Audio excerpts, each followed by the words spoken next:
Well, my name's Kenterial Motley. My name is Kai Anderson. My name is Shanta Mayweather. Assalamu alaikum. My name is Shamso Ahmed. Hi, my name is Kaaha Kaahiye, and I've lived here since I was 4. Hey guys, my name is Trey. It's my best friend Chris. We grew up in the Southeast since we were kids. Hello, my name is Liban Ahmed. I'm 24 years old, and I lived in Glendale for 22 years. My name is Lizzie. I'm 20 years old, and I moved here when I was 4. Hi, my name is Vernon Whittaker.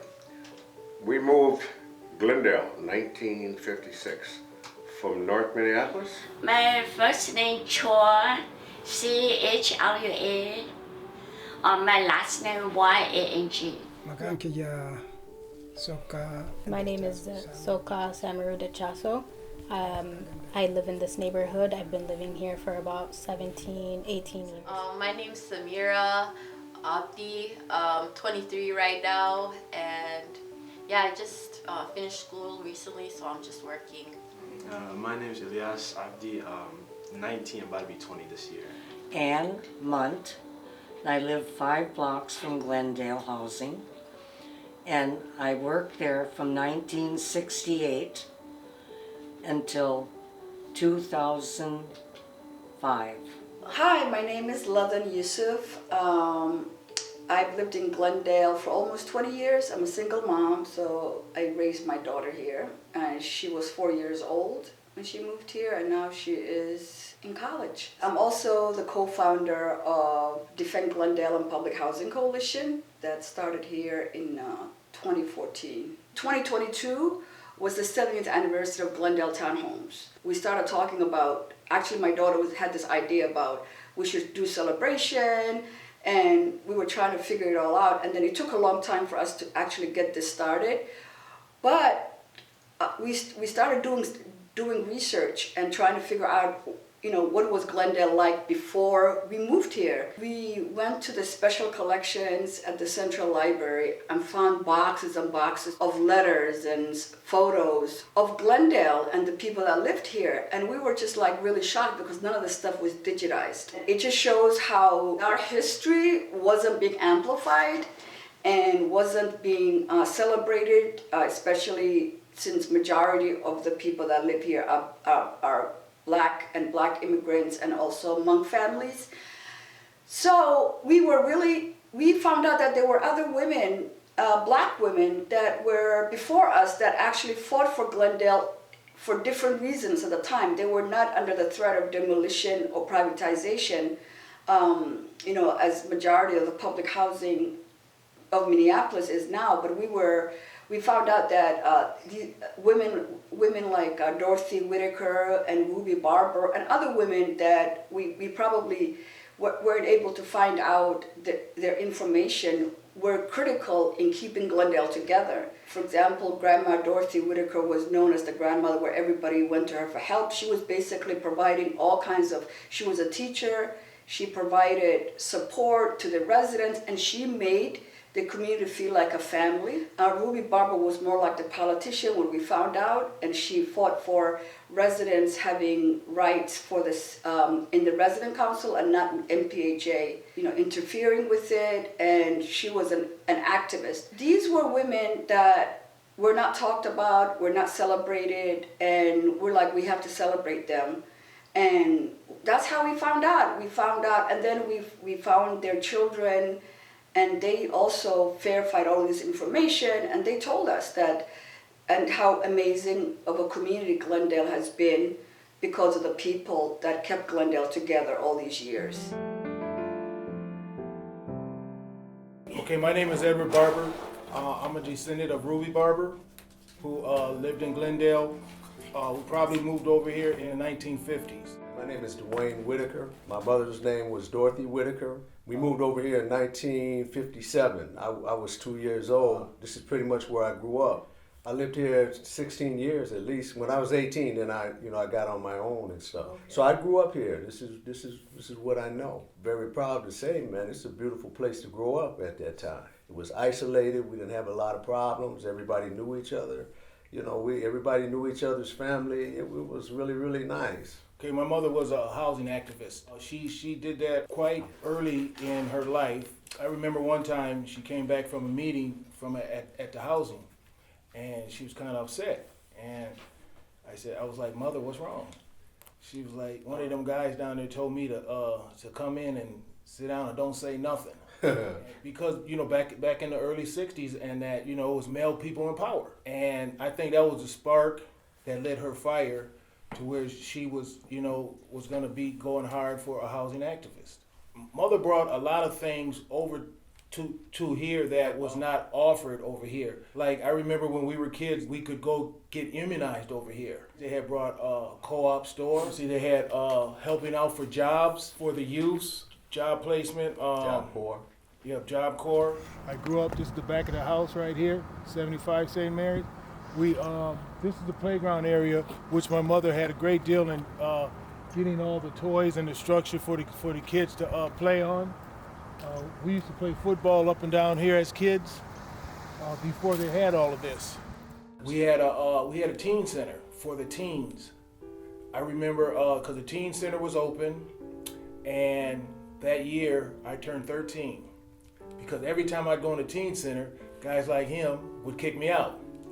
You're not a teen. As soon as I turned 13, I went right in the door and sat down. What are you doing in here? I'm 13. I'm here.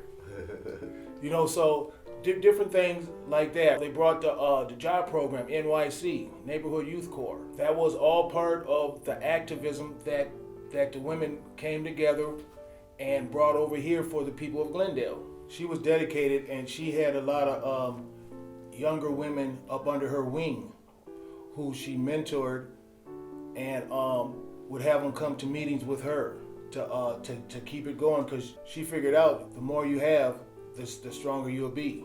My mom's name was Duane Whittaker. She got married a little later in life, so she became Dorothy Haynes. As you can see here, this was an award they gave to her. Proudly recognizes Grandma Dorothy Haynes in recognition of her dedication, service, and leadership to the children and families of Glendale, Prospect Park. And it says, thank you for a job well done. This was 1998. That's kind of the basis for what she did here. She was about the people, and she, kind of cared about everybody. She was everybody's grandmother. And even the building that we're in right now is named after her. She worked down here at the park here, Luxton Park. She worked with the kids. Let me see what the name of that was. Head Start. Yeah, it was over here at the park at first, and she was one of the teachers down there for years. So she was really known for, dealing with the people, mingling with the people, giving advice, all these types of things. So they named this after her. And if you go to the park over there, they have, I don't know if you guys seen that big plaque, but they got a big plaque of her in the park also with her picture in it and stuff. It's a bronze plaque. So she spent most of her life over here too, dedicated to this area until the day she passed away, really. So yeah, that was her. She's got a legacy here. I can remember my mom. There's a guy, I was young. There's a guy, he didn't have much, right? And my mom went upstairs in our closet, took some of our clothes and gave them to the guy. I'm like, what are you doing? Why are you giving our clothes away like that? But that's the way she was. I didn't understand it at that time, but that's who she was.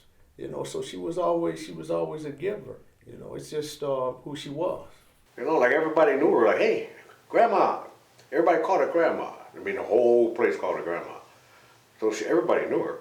So she would always be taken care of. If she ain't taking kids over here, she's coming down there to take care of kids or someone. I know one guy, a friend of mine, was younger than me. He was playing on a baseball team, but he didn't have a glove. My mom went out and bought him a glove. This is the kind of stuff she would do. People build communities. That's what makes the world go round. That's what makes humans and people, communities, and connecting and learning and growing with other people. And why would you want to get rid of that? And not to say that only existed or exists in the Glendale Townhomes. It exists in a lot of other places, but that's been going on for years in that area. I don't know what it is now, and if that field has come back or if it's left or what it is, but I know what it was and what it can potentially continue to be as long as that park is there. Kids go play at the park. Sometimes that is all that the kids get to be involved in if they're not in school. They have somewhere to go where they can go have lunch. Do you know that some kids that didn't eat at home, they ate at the park? Dorothy, we called her grandma. She did the lunch program. Every day, you knew grandma was gonna be down there handing out some lunch. Breakfast and lunch, all the time. And we all, she had it. When you come here, this is what she had it set. That's why she was a grandma. Grandma, no, you're gonna sit here, you're gonna behave. The parents knew grandma. Grandma gonna let the parents know if you ain't doing what you're supposed to do. You can't sit right, you can't respect people here, you can't respect me. You won't eat today, go home. But you knew you had to be right to come here. So you're gonna do what you need to do to get that. And then with that build community. We all sat outside of Luxton Park. I see they got rid of them now. They're the little wooden chairs and the wooden tables. Mm-hmm. They were there forever. I just drove through there the other day and I saw that they were gone. I was like, oh, they got rid of them. I said, finally, whoa. I was just kind of like, wow, they're gone. But they were there for so long. We ate at those tables all the time. We sat with our neighbors, the other children, all the time, almost every day. That was building community. Did we always sit with the same people? No, because we knew each other. We sat where we wanted to sit. We didn't feel like going into a lunchroom. Where do I sit now? I feel awkward. No. Yeah, if you were mad at so-and-so and you ain't talking to them for a while, it's like, okay, whatever, I'm not sitting over there, it's time to sit over here because we beefing. And everybody know you beefing with them. You know what I mean? But then that'll go away eventually and everything's cool, but that's still a part of community. So yeah, leave Glendale alone. Let people continue to have those experiences in these neighborhoods. I think that's amazing. A building doesn't provide that to me. It just doesn't. It can happen. It's just, I don't know, just something different. Luxton Park brought together a lot of families in a lot of ways. Not just the townhomes and living there alone. Because you can go home and sit in the house and not go outside. But the park, being at the park and all of the activities and events that was hosted by, the directors and people who worked there, they did that stuff strategically and it worked. It brought community, a real community, sense, and it was fun. It was amazing. It was safe. We felt safe.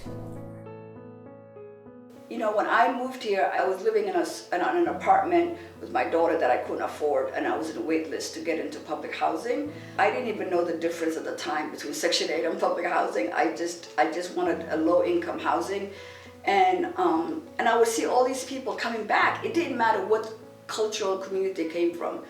You name it, Hmong, East African, African American, and other communities.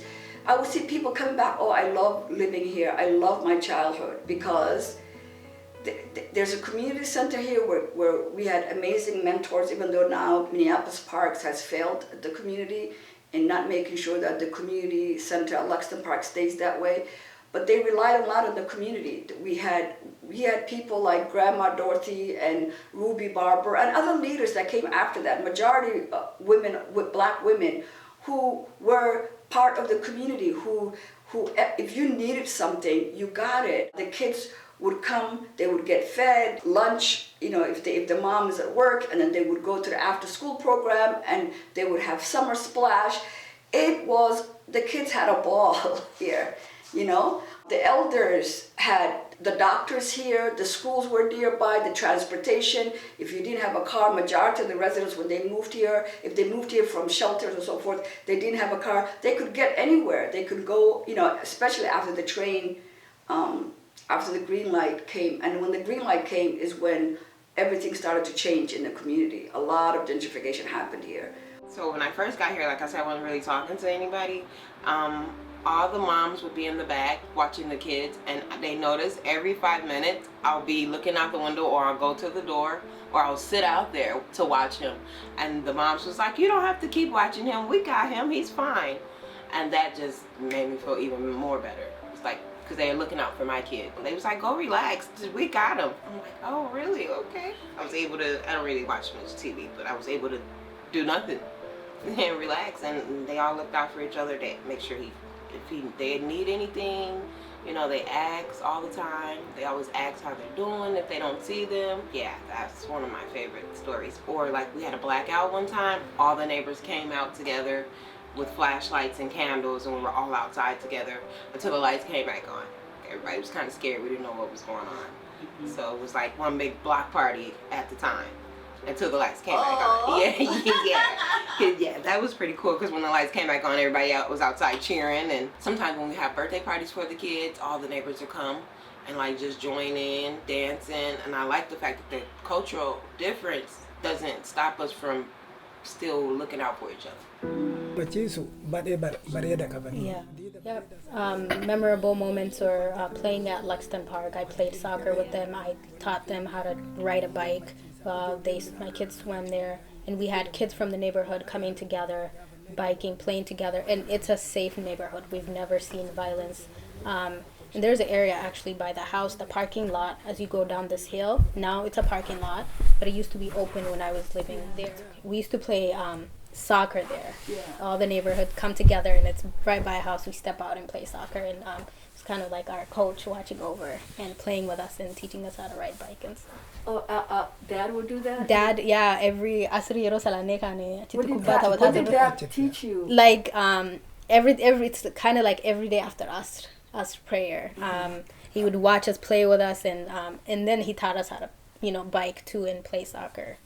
So yeah. May I ask, was he by himself teaching you all of this? Yeah, and that's amazing. He raised 6 kids by himself. My mom came like 3 years ago. Yeah, and the neighborhood kids would come and play too, and he was kind of a father coach figure. So he came here, not knowing the language and the culture and everything, and he raised 6 at the time. 6 kids by himself. Yes. Duma guddisela bakka rabbitu nagargare kan ijoolleen tiyya marti isaaniitu nagaa walii galleen waliin galanii baay'anii nagaan baanee galla uummata akka rakkoo wayiitu nu mudanne. Yeah, alhamdulillah. Alhamdulillah, with the help of God, I raised them by myself. And we didn't have any issues. My kids were all well behaved. Yep, my kids follow our culture, our language, our religion. So we had peaceful, and the neighborhood has been great. It's been peaceful, no violence. Yeah, I learned no bad people. No bad people? Yeah, because the night time, they not too much bad for somewhere out. Okay, so it's safe? Yeah, it's safety. Yeah. Safety is your favorite thing. Yeah. It's safe here. Yeah. And you feel good here. Yeah. Yeah. I only want I live by myself because I'm not scared. It's America, but they have always described us in such a derogatory terms, right? They have used a lot of labels on us. So one of the labels was this area is, they said it's concentrated area of poverty. If you look at what that is, statistically, it's not a small little circle like Glendale of a neighborhood. It's the whole neighborhood has to have certain stats where where it's like the quality of life or the investment or whatever is lower, and so it has to be basically a neighborhood that isn't being taken care of by the city or whatever, and is kind of neglected. This is not a neighborhood. We are inside one of the richest neighborhoods in Minneapolis. We're by the U of M and Prospect Park. Homeowners are pretty wealthy according to our income, and so the labels were undesirables. It's not easy on the eye. It's not safe. It's a lot of black people live there, and I don't know if I can go in if it's okay to walk around there. They have called us all kinds of names. Those are horrible. They say, those are horrible projects. And I'm like, okay, so you don't really value this community. And And so they use that as a way to justify their racism, to attack us. But when you talk to residents here, they talk about it's a community, it is safe, I can rely on my next door neighbor to help me out if I need childcare, if I need food. We have food shelf here. A lot of the youth used to depend on Luxton Park. It's the opposite. It's a great place to raise children. So these labels are not our labels, it's their labels, and it's their racism. We moved from north side of Minneapolis, which is right off of Ocean Highway, in 1956. I was 8 years old, so I mean I was in 3rd grade when we moved over here. And the experience was, where we came from, we didn't have, our houses were a little kind of not in good shape. And so we didn't have any grass. So when we moved over here, we had grass on the ground and it smelled differently. And it's like, that was the first thing I noticed. It smelled like, whoa. But I didn't know that we were like the only minority of black family that moved over here until I started going to school. And then I realized that. At first it was kind of shocking because where I went to school was mostly black people, you know. So it was a shock to me. After 6th grade, I was the only one in my grade, all the way through high school in Marshall, that was the only black person in my class. Would you say you're the first black family that lived in Glendale then? As far as I'm concerned, it was, that I remember. Was that something that was discussed at home at all? No. Mm-hmm. No, I never heard my mom say anything like that. Mm-hmm. Mm-mm. Okay. No. No, it was a kind of a different world over here. Yeah, yeah. What was the world like? Yeah, it was just like I say, everybody just got along. It was, you know, once you got outside, it was different. But when you're here, it's like everybody's the same. You know, we're all going through the same struggle, you know. So that's basically part of it. You were all low-income families, yeah. Regardless of race, right. Working class, low-income families. Right, exactly. And so that's the bond. Yeah. Right. Right. Right. It didn't matter what race. Right. That makes sense. But I had a lot of fun, like me and my friends in middle school. I remember like we would just run around all the time. I remember getting into fights with people. I remember having fun. I'm trying to think of specific stories. There's a lot of brawls out here. A lot of fights. Yeah, well that's typical for kids though, right? Yeah. Kids fight. Right there, behind the park, fun in memories. front of the house. I really loved growing up here. I felt like this was I was from a place, you know what I mean? Like I felt very rooted in being from a community. I knew my neighbors. I went to Duxie, I went to Quranic school in like the basements. Yeah, this corner house, right? Oh, yeah. The corner house. That corner house. Actually, I have a bad memory from being in that Duxie because I was a very easy target because I was an only child. People thought it was easy to pick on me. I'll never forget. When I was in Duxie, it was snowing outside. I had somehow been late. All the other kids had left the house, and I didn't know what was going on. So I walked out of the house. It's snowing, right? The snow is like this high, and everybody's like, "Kaaha!" And then they start throwing snowballs at me. Like I got ambushed by like 6 or 7 kids. I was like, "Ah!" But I had a lot of good memories. That's just, I don't know why that stuck out to me. But I just felt like I was very much from a place, and being from here was nice. I have to say that, yeah. Yeah, it was really a community out here. Yeah. Do you remember how old you were when you moved to Glendale? Mm-hmm. I was like 1 or 2. And he wasn't born yet. I wasn't born yet. Well, he was born when we lived here. Okay, and then how old were you when you guys moved out? I was 10 or 11. Yeah, I was like 6 years old. Yeah, here it was very much like a community, you know? Everyone was so close. Like I could just walk across the street, go to my friend's house, and then I could go to the park. Like I had access to so many things. And then we moved to an apartment after we lived here, and it was just really isolated, and we didn't know anyone, or we didn't know any of our neighbors.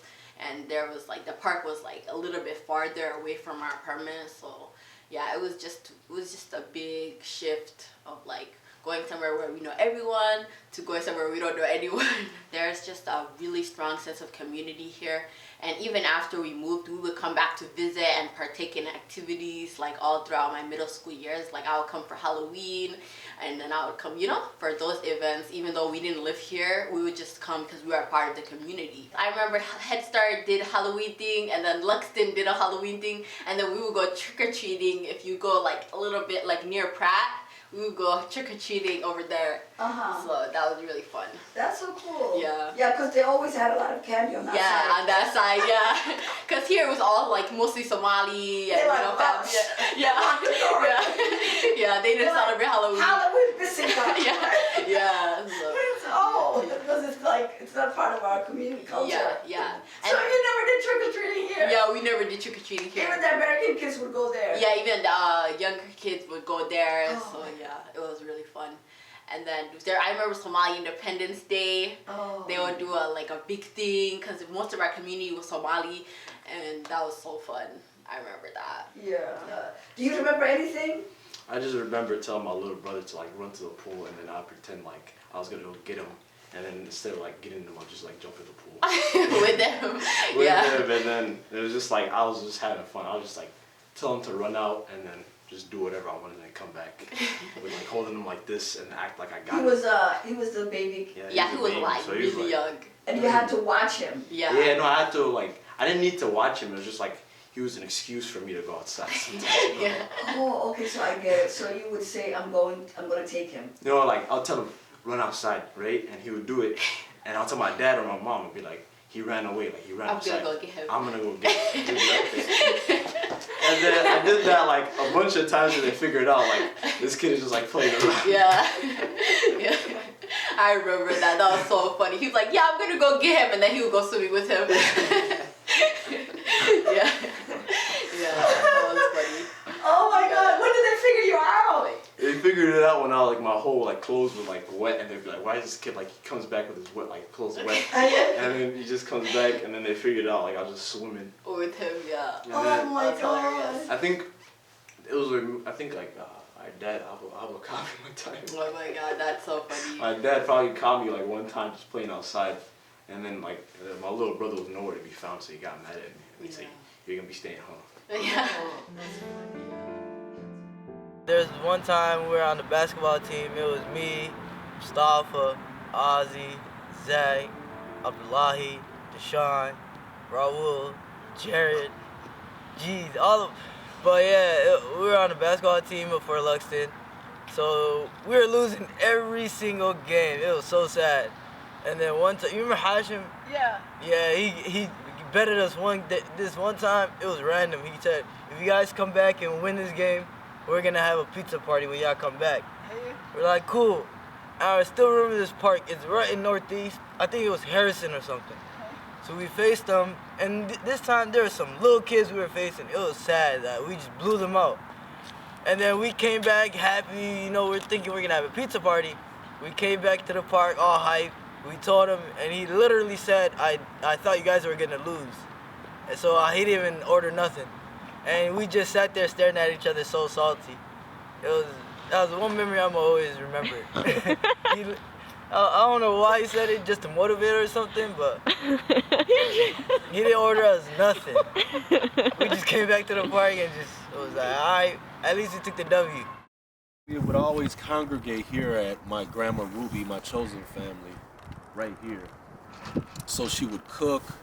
The extended family would be over there a lot. You know, we had a pretty large extended family, and family and friends would get together at this unit here back in the early 80s.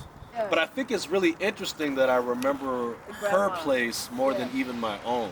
Yeah. And I think it's probably because my mom was either working at the daycare center or she was in classes. So she was like, you know, trying to make a living, trying to get her education. Wow. And so I was probably being taken care of by my grandma, by my auntie Camille, Auntie Camille is the rest in power. She died in 2014, but that was her mom's place. So she lived here too. So Auntie Camille, my cousin Chandra, like I remember we would be watching Give Me a Break and Different Strokes, and we knew all the sitcom introduction songs and stuff, you know. But yeah, all the guys would be out here, you know. I just remember old Lincoln Town cars and like Cadillacs, the music, the 80s style, you know. Yeah. Just like jerry curls. I just remember like in the summer being with all of my friends and just going out all day, because my mom would be like, as long as you're home by sunset, like I don't care, you can just go out and do whatever. So me and my friends would like ride our bikes around Glendale, and we felt like the kings of the world or whatever, just like riding around and like doing hooligan shit and like going to the gas station. Back when it wasn't whatever that was, it was Metro Petro. And it was really fun, like asking my mom for like $2 so I could go to the gas station and get chips and stuff. And then we'd go to Lexington and play basketball in the gym because they had open gym, and like running around in the field and playing on the playground. Those summer memories were like my favorite memories growing up. And like I had a little boyfriend when I was in kindergarten, I remember. I forgot what his name was. I think he still lived here up until we were both like 18, so that was really funny to me that I had like a neighborhood boyfriend. I was really good friends with, you know, Durartu and like Kajela and stuff. I was best friends with them, and I would like go to their house all the time, and we would watch like TV, and she would feed me Ethiopian food all the time. And then they would come to my house and my mom would like give them like Laotian food all the time, so it was really fun just like eating their food and like having them come to my house and stuff. Very like cross-cultural, you know. Defend Glendale started in 2014 when we found out accidentally that we were not supposed to know that the city of Minneapolis and Minneapolis Public Housing Authority wanted to demolish Glendale, privatize it through the RAD program. After that, they wanted us to be displaced. Basically, the plan was not to tell us anything, to make sure that the neighborhood association, Prospect Park, that is majority white, and homeowners, not even majority, like almost, like 99%, knew about it, and they give us, and they get their permission from them, and then they go to the city, and then HUD approves it. So we were just supposed to get our eviction notices under our doors. We found out through, I was door knocking, and I found out through one of the residents on the other side that this is what they were planning to do. I was just kind of volunteering. And when I called my council member at the time, Cam Gordon, he said, we're sorry that you found out this way. Apparently, and I was really shocked. I was like, these people are planning our demise and our destruction, and we don't know about it. It was the most evil thing that I have heard or I have experienced at that time. I was like, I cannot believe that these institution leaders and politicians don't even value our lives, that they just want to just get all the paperwork done, get permission, privatize the land, and just displace us. Well, you know, that's what they've done to other communities across the nation, and that's what they've done to other neighborhood public housing units in the city from, you know, 90s and before the 90s. So we kept asking questions at the time. We didn't even have the name Defend Glendale. We just kept asking questions, and we realized they were lying to us. One meeting after another, over 60 households showed up the first meeting. Then the second meeting, over 80 households showed up, and Glendale is 184 townhomes, which means 184 households. And the gym at Lexington Park was full, and they kept asking questions, and they could not answer. They could not give a straight answer. It was very clear that we were lied to, so the residents really found out that this was happening. We started door knocking, we started organizing. And then they said, well, you need to have a resident council. We're like, okay, is that what they said, if you want to know what's happening, you need to have a resident council. And my background is in organizing and leadership development, so I was like trying to all we wanted to do was just find out, okay, are we going to go somewhere? Where are we going? Anyway, when we realized we had the resident council, and then when we realized that they were lying to us and we started the resident council, then they said we don't have anything to report, and then they wouldn't meet with us. And then by accident, they had another meeting over by Surly, where all the developers and all the politicians were at, and that's where we found, that's MPHA was there, and they were giving out a huge presentation about how they're going to demolish Glendale. They were telling people, we're going to get rid of William Street, and we're going to build these many homes at St. Mary Street, and so forth.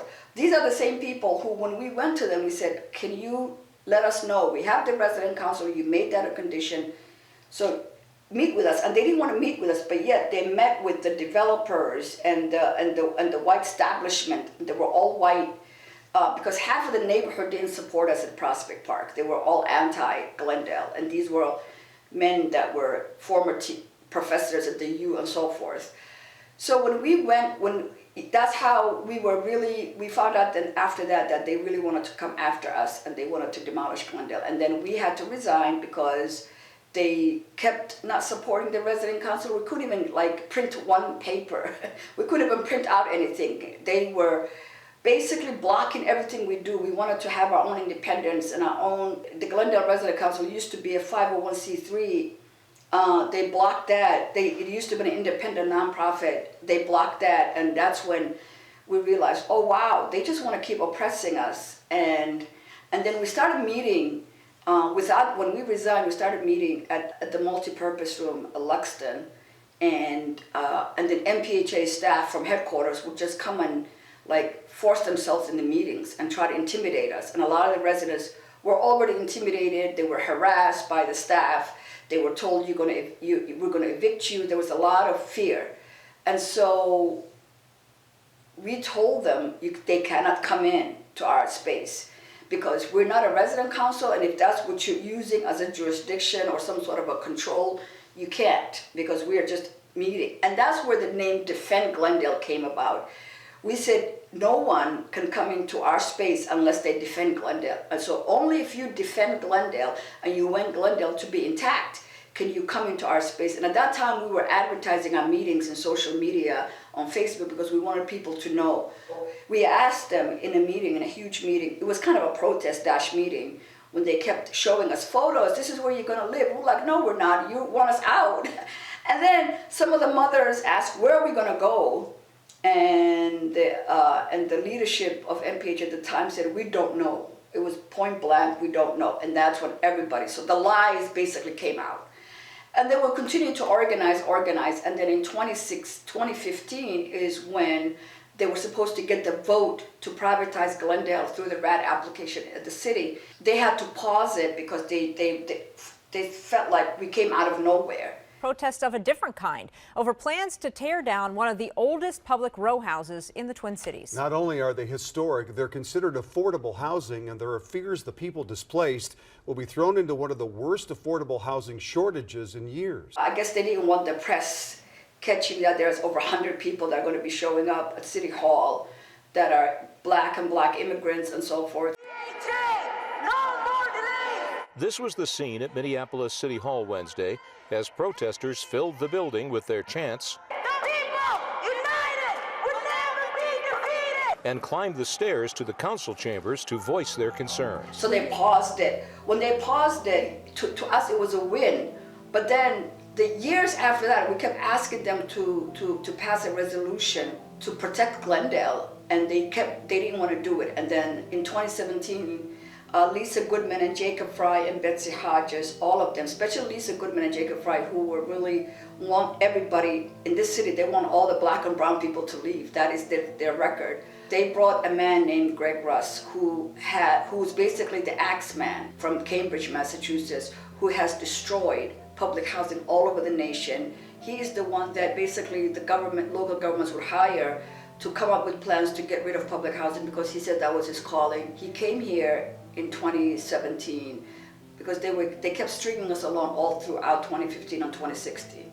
When he came here, he said, well, I'm not going to just privatize Glendale. I am the new director now, and it's going to be the entire city. So our campaign at the time was called Defend Glendale campaign, and then we're like, well, we got to tell other people that this is not only happening to us. And we knew other residents through friendships and through families or through, young people that went to college together. So the word got out, And that's how actually we expanded and we kept pushing it. And they're still getting rid of public housing in Minneapolis, and they still want to get rid of Glendale. Glendale is, yes, we saved it for the time being, but still, even now, they still want to demolish Glendale. Jacob Fry wants to demolish it, Abdi Warsaba wants to demolish it, Lisa Goodman wants to demolish it, the developers, and all of the huge institutions, they all endorsed it. I think even at the time they were talking to Met Council. McKnight Foundation gave them $1 million gave Greg Russ $1 million to hire consultants that were making a lot of money from Silicon Valley and from New York City and from whatever to come here and to come up with the plans, because they did this in Chicago, they did this in Detroit, in St. Louis, you name it, they've done it, right? So we were comparing to what they did, we were a small town for them. But well, I guess they just didn't think, because of their own racism and classism, they didn't think that we had any power. Definitely public housing is a lot more long lasting. We moved like 2 other times when we left here, and we were here the longest. We were here for like 8 or 9 years. Like that was, and then yeah, definitely after we left here, things just got harder with housing, or like we just wouldn't find like this place out there, so that was really hard. So I definitely would rather have public housing over Section 8. So for a child, what would be your advice between public housing and Section 8? Public housing for sure over Section 8.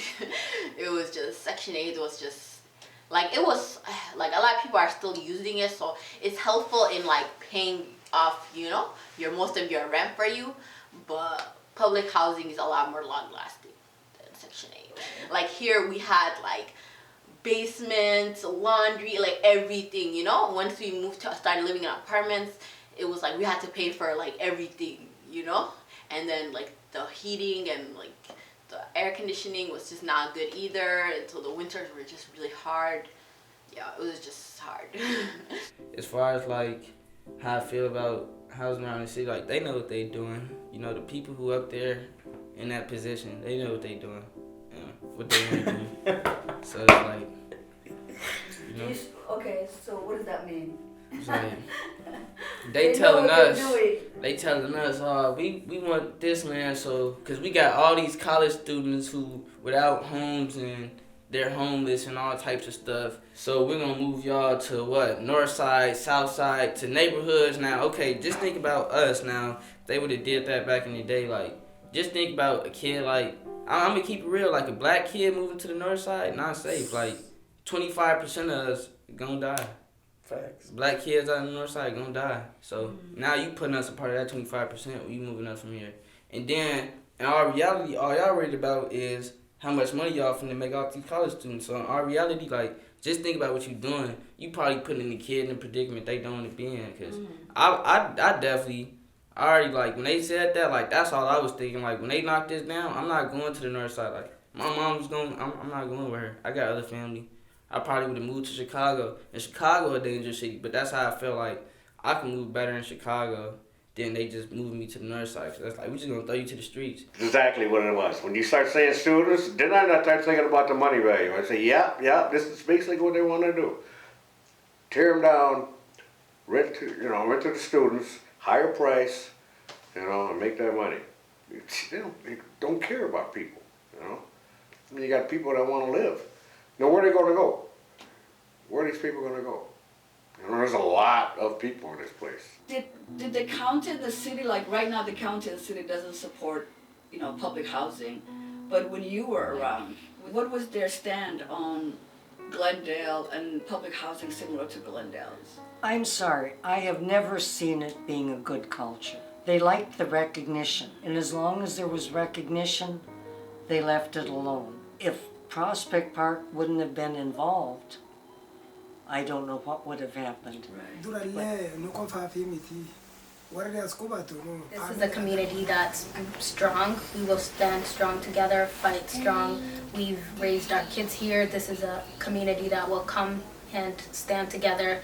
He said we, during the campaign, went down and talked to Keith Ellison, and he said there are other displaced people. Why aren't you thinking about them? And my message is, why aren't you thinking about us? We need the support from the government. We need public support. So keep us in this place where it's, you know, everyone is able to come together. Everyone knows each other's culture. It's a strong community.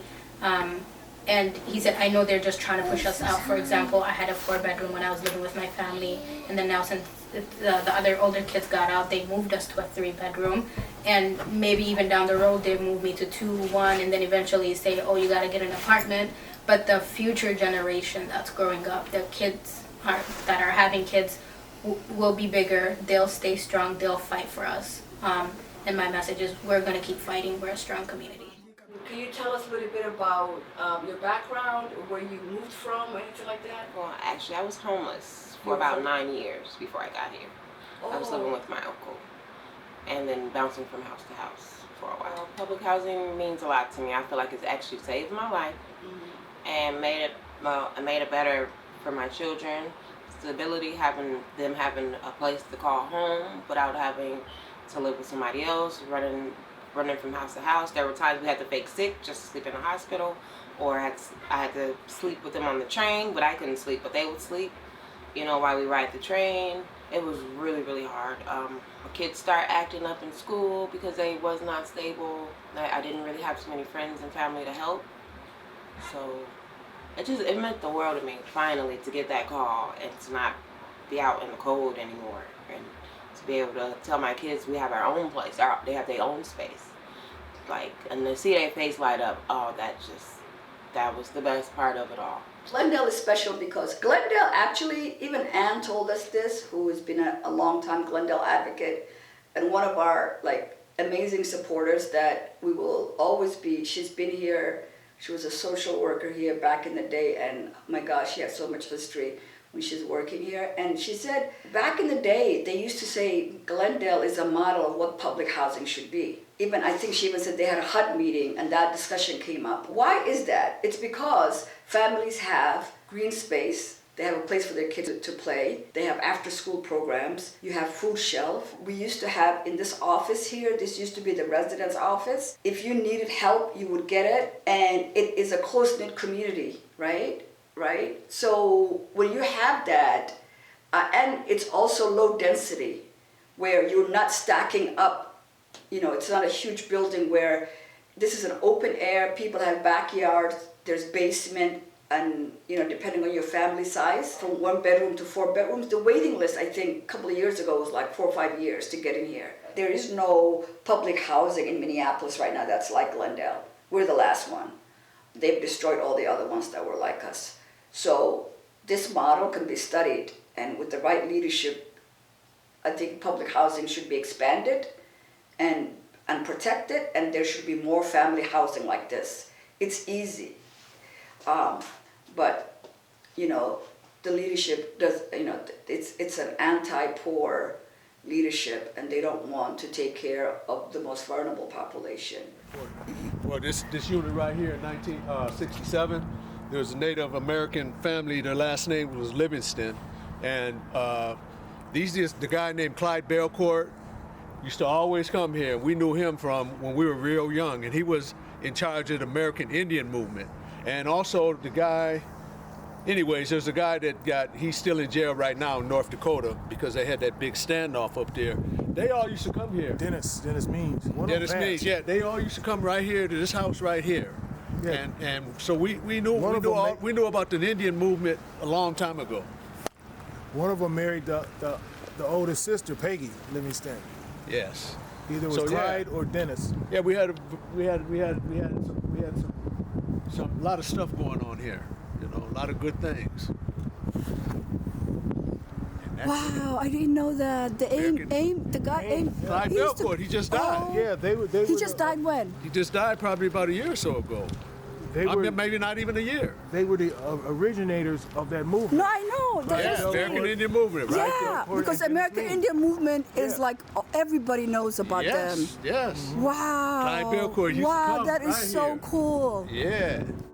I had 8 women who were in a group, Women, Wisdom, and Poverty, and it was multicultural group. And we did a video and we wrote a letter to Whitney Houston to ask her if we could use her song, Children Are Our Future, as background to the video. And she wrote a handwritten letter back to Sister Elaine, who worked with me, that she would be honored to have us do that, which is quite remarkable. So Sister Elaine LeCan, who was working there, and myself had this group of women. One Native American woman ended up graduating from Hamlin College as a lawyer. Another Native American woman got her education degree in teaching. A Caucasian woman graduated from Aveda as a hairstylist. Another Caucasian woman, the head of a food shelf. Another woman completed 2 years in community college and was a teacher's assistant.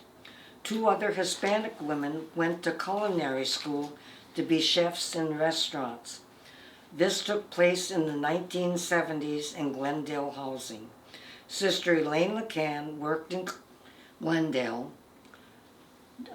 along with me to lead this group. So the neighbor on that side used to come and we used to cook a lot here.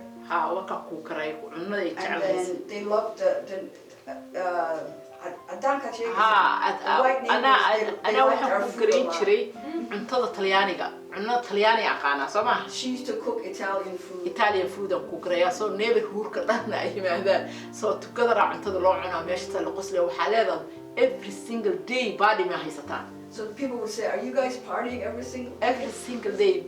They happy people because they have a lot of kids, so everybody they have food, kids play, and after homework it's so many activity including food, free food. So you used to make free food? Yeah, and waxa soo qaadaysaa free cake. Jim baa waxay keenaysaa vegetarian. Aniga waxa soo qaada pasta alfredo. Wixii aan isku keenay maamooyinka waxay soo sameeyeen sambusa. Waxba wixii baa la isku kordhisanaya. Okay, so basically it was a potluck. Yeah, everybody would make something. Yeah. She said she would make pasta alfredo and would make cake. Somebody else would bring something else, and then we would all eat outside. Okay. And that's every day? Sometimes every 2 days, every 3 days. Wow. We have it. Okay, I missed that one. That's why I never forget this area. For each year, you have you make fruits and vegetables here, right? Tell me about that. Yeah, I'm May 4 or May 5. I plant a cucumber on a squash. The squash, yeah, cucumber. Yeah, on a vegetable. And a lady crossing the street, every time she told me, she said, "Honey, tell me what man to do plants anything." Yeah. I said, "You don't know, I help you." Yeah, you help her. Yeah. I help you. Because a lot of people don't know how to do farming. Hmong families are experts. Yeah. Yeah, becoming too long. When you were in Laos, were you a farmer in Laos? Oh yeah. Yeah, probably like between 80 and 83 or 84 I lived here. And although it was just a few years, it was like very impactful memory, like distinct. Being only 3, I remember it, but what also moved, like even when we moved, I had chosen family that I would come back and visit because of the cultural treasures here, like the kind of activities, the youth connection, you know, lots of different things to share. So you were around like 3 to 6 years old? Yeah, and I think even up until the late 80s, I found myself coming over here because my mother's a single parent, and her best friend was like my aunt, you know, and so her whole extended family either lived over here or those that lived in other parts of Minneapolis or St. Paul.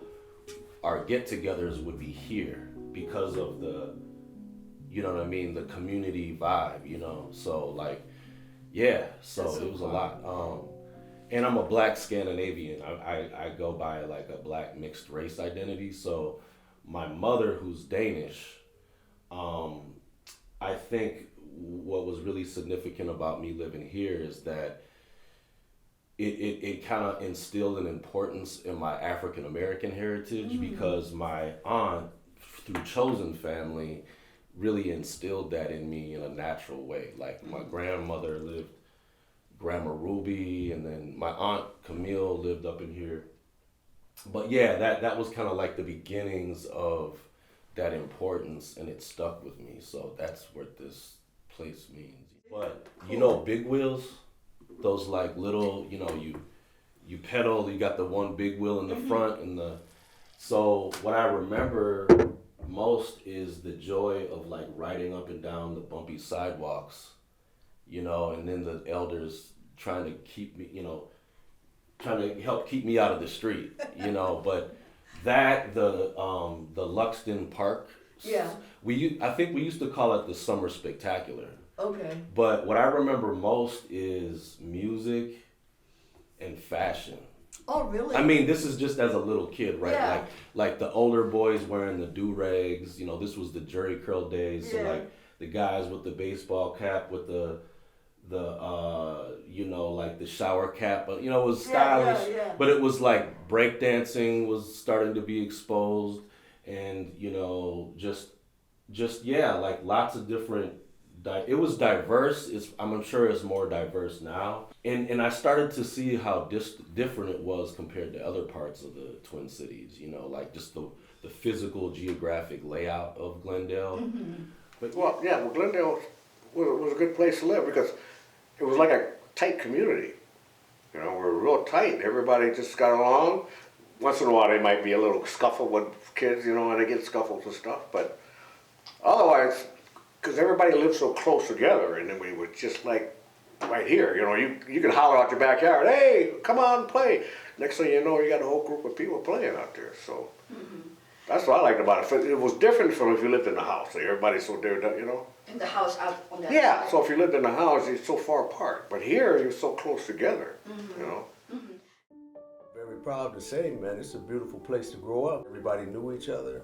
You know, everybody knew each other's family. It was really, really nice.